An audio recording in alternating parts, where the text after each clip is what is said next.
എല്ലാവർക്കും നമസ്തേ. കഴിഞ്ഞ ദിവസം ഹൈക്കോടതിയിൽ നിന്ന് ഒരു ദൗർഭാഗ്യകരമായ വിധിയുണ്ടായി. അതെന്താണെന്ന് പറഞ്ഞാൽ, ഉദയകുമാർ ഉരുട്ടിക്കൊല കേസിലെ പോലീസുകാരുടെ ശിക്ഷ ഹൈക്കോടതി റദ്ദാക്കി. അതിൽ വധശിക്ഷയ്ക്ക് വിധിക്കപ്പെട്ട ആളെയും കോടതി വിട്ടയച്ച് കൂട്ടത്തിലുണ്ട്. നമുക്കറിയാം, ഒരു ആക്രിക്കട തൊഴിലാളിയായിരുന്ന ഉദയകുമാറിനെ തിരുവനന്തപുരം ഫോർട്ട് പോലീസ് കസ്റ്റഡിയിലെടുത്തു. അത് മോഷണക്കുറ്റം ആരോപിച്ചാണ് ആ മനുഷ്യനെ, ആ യുവാവിനെ പോലീസ് അറസ്റ്റ് ചെയ്തത്. പോലീസ് സ്റ്റേഷനിൽ കൊണ്ടുപോയി ഇവർ ഈ കുറ്റം തെളിയിക്കുന്നതിനായി, ആരോപണമേ ഉള്ളൂ, ഉദയകുമാർ മോഷണം നടത്തി എന്നതിന് തെളിവില്ല, തെളിവുണ്ടാക്കുന്നതിനായി ആ ഉദയകുമാറിനെ പോലീസ് അതിക്രൂരമായി ഉരുട്ടി കൊലപ്പെടുത്തുകയാണ് ചെയ്തത്. പോലീസ് സ്വാഭാവികമായിട്ടും ആ കേസിൽ നിന്ന് നമ്മുടെ ഈ വിവാദമായി കഴിഞ്ഞപ്പോൾ പോലീസ് അന്വേഷണം നടത്തി സ്വാഭാവികമായിട്ടും കേരള പോലീസ് അന്വേഷിച്ച് അവരെ കുറ്റക്കാരല്ല എന്നുള്ള രീതിയിൽ തന്നെ റിപ്പോർട്ട് കൊടുത്ത് അവരെ സംരക്ഷിക്കുകയാണ് ചെയ്തത്. പക്ഷേ ആ യുവാവിൻ്റെ അമ്മയ്ക്ക് ഒരു മകൻ മാത്രമാണ് ഉണ്ടായിരുന്നത്. ഒരു സാധു സ്ത്രീ, കിടപ്പാടം പോലും ഇല്ലാതിരുന്ന ഒരു സാധു സ്ത്രീ.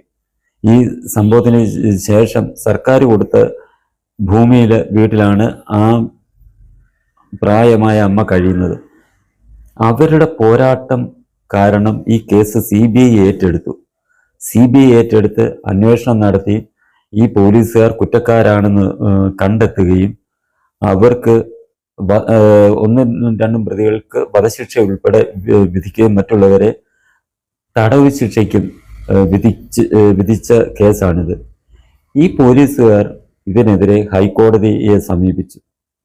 ഹൈക്കോടതി വിചാരണ നടത്തി അവസാനം ഹൈക്കോടതിയുടെ ഉത്തരവ് വന്നു.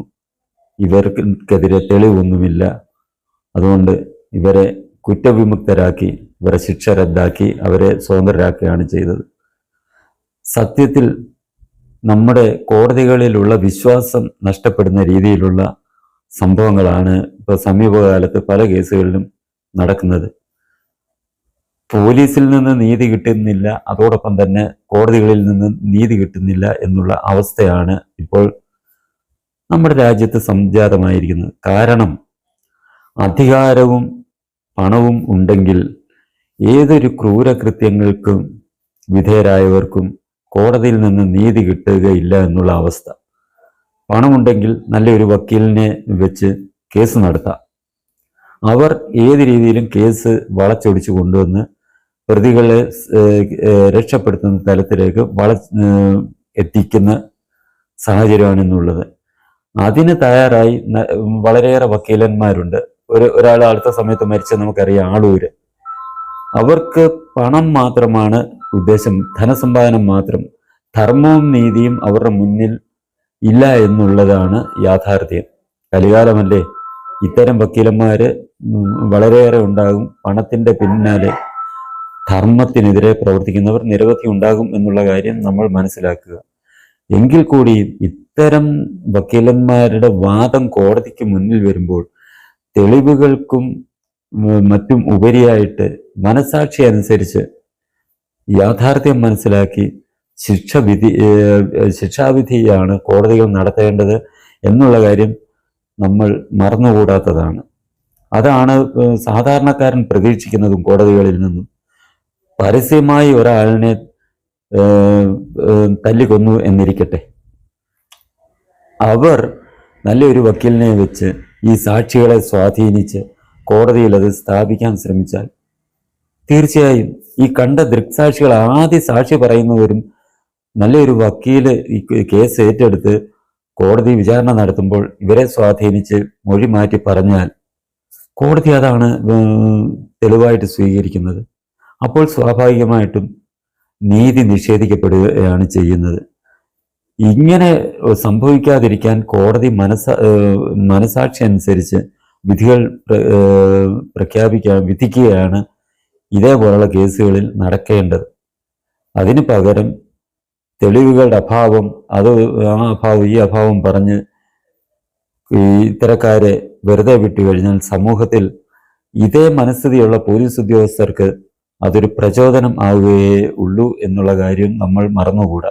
കാരണം നമ്മൾക്ക് തന്നെ അറിയാം, പോലീസ് സേനയിൽ തന്നെ നിരവധി ആൾക്കാരുണ്ട് ക്രൂര മനസ്ഥിതിയുള്ളവർ. അവർ ഈ സർക്കാരിന്, പ്രത്യേകിച്ച് ഇടതുപക്ഷ സർക്കാരിന് വളരെ പ്രിയപ്പെട്ടവരായിരിക്കും. കാരണം അവരെന്തു പറയുന്നു അതനുസരിച്ച് നിരപരാധികളെയും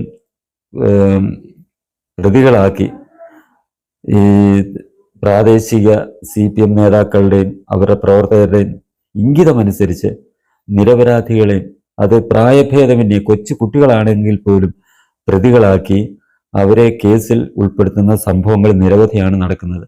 അത്തരക്കാർക്ക് മുഖ്യമന്ത്രിയുടെ അവാർഡുകളും ലഭിക്കുന്നത് നമ്മൾ കണ്ടുവരുന്ന കാര്യമാണ്.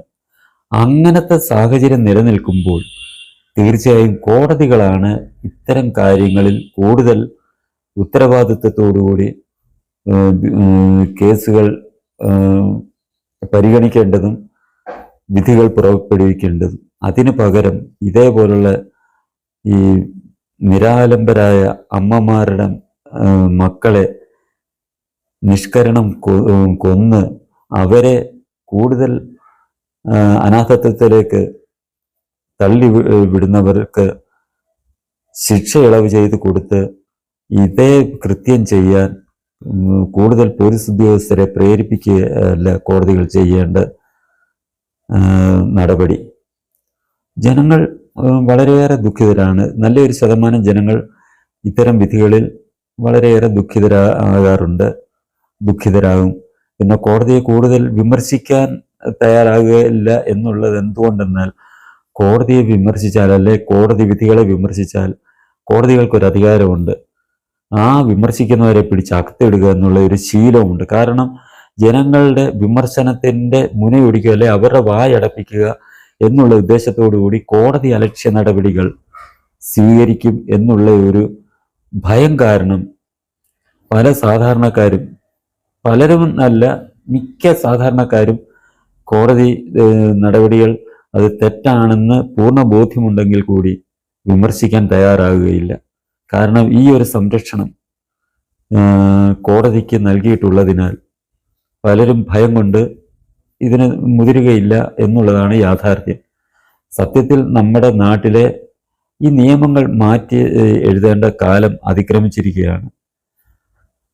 ഈ നാട്ടിലെ നികുതിദായകന്, ഈ കോടതികളുടെ പ്രവർത്തനം ഈ നികുതി പണം ഉപയോഗിച്ചാണല്ലോ നടത്തപ്പെടുന്നത്. ജഡ്ജിമാരുടെ ശമ്പളമായാലും പബ്ലിക് പ്രോസിക്യൂട്ടർമാർക്ക് കൊടുക്കുന്ന ശമ്പളമായാലും കോടതിയുടെ ദൈനംദിന നടത്തിപ്പിന് ചിലവാകുന്ന ധനമായാലും നികുതിദായകന്റെ ധനം ആണ് വിനിയോഗിക്കുന്നത് എന്നുള്ള ഇതാണ് യാഥാർത്ഥ്യം.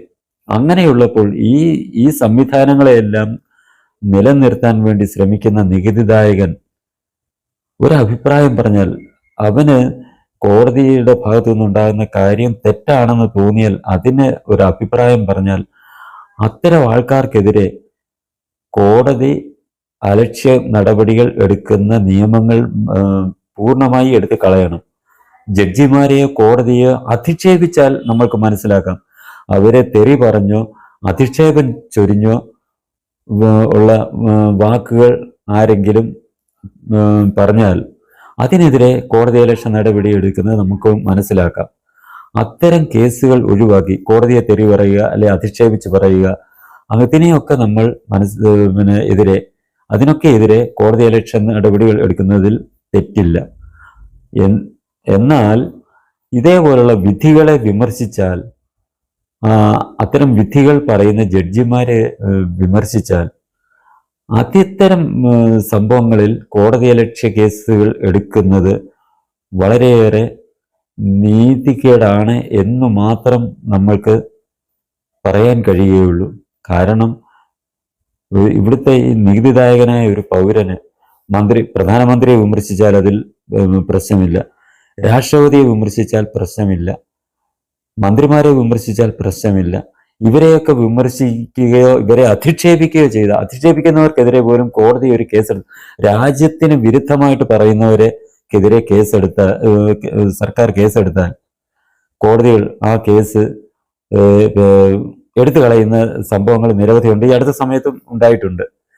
രാജ്യത്തിനെതിരെയും പ്രധാനമന്ത്രി അധിക്ഷേപിച്ചാലും രാഷ്ട്രപതി അധിക്ഷേപിച്ചാലും അതിനെതിരെ സർക്കാർ കേസെടുത്താൽ ആ കേസ് എടുത്തു കളയുന്ന സംഭവങ്ങൾ നിരവധി ഉണ്ടാകാറുണ്ട്, ഇപ്പോഴും ഉണ്ടായിക്കൊണ്ടിരിക്കുന്നു. അടുത്ത സമയത്തും ഒരു വരദരാജൻ, ദ വയർന്ന് വരദ പത്രത്തിന്റെ നടത്തിപ്പുകാരൻ, കമ്മ്യൂണിസ്റ്റുകാരൻ എതിരെയുള്ള നടപടികൾ കോടതി തടഞ്ഞ് സംഭവം ഉണ്ട്, അറസ്റ്റുമൊക്കെ തടഞ്ഞ കാര്യങ്ങളൊക്കെ. പക്ഷേ കോടതിയുടെ ഭാഗത്തു നിന്ന് ഇതേപോലെ എന്തെങ്കിലും തെറ്റായിട്ടുള്ള വിധികളുണ്ടായാൽ അതിനെ വിമർശിച്ചാൽ പിടിച്ചകത്തിടുന്നത്, അവർക്ക് പൂർണ്ണ സംരക്ഷണം നൽകിക്കൊണ്ട് ഭരണാധികാരികൾക്കോ ജനങ്ങൾ തിരഞ്ഞെടുത്ത് വിട്ട് രാജ്യത്തിന്റെ പ്രധാനമന്ത്രിയോ രാഷ്ട്രപതിയോ ആകുന്നവർക്കെതിരെ അധിക്ഷേപം ചൊരിഞ്ഞാൽ അവർക്കെതിരെയുള്ള നടപടികൾ റദ്ദ് ചെയ്യുന്ന കോടതി തങ്ങൾക്കെതിരെയുള്ള വിമർശനത്തിന് ഈ ജനങ്ങളെ പിടിച്ച് അകത്തിടുന്നത് വളരെയേറെ വേദനാജനകമായിട്ടുള്ള കാര്യമാണ്, അനീതിയാണ്. ഇത്തരം കാര്യങ്ങൾ തടയുന്നതിന് വേണ്ടി തീർച്ചയായും നമ്മുടെ നാട്ടിൽ ശക്തവും യുക്തവുമായ നിയമനിർമ്മാണമാണ് ഉണ്ടാകേണ്ടത് എന്നുള്ള കാര്യമാണ് ഇതേപോലെയുള്ള സംഭവങ്ങൾ നമ്മുടെ നാട്ടിൽ സൃഷ്ടിച്ചിരിക്കുന്നത്. ഇനി ഈ ചാനൽ സബ്സ്ക്രൈബ് ചെയ്യാനും ബെൽ ബട്ടൺ അമർത്താനും ലൈക്ക് ചെയ്ത് ഷെയർ ചെയ്യാനും മറക്കരുത്.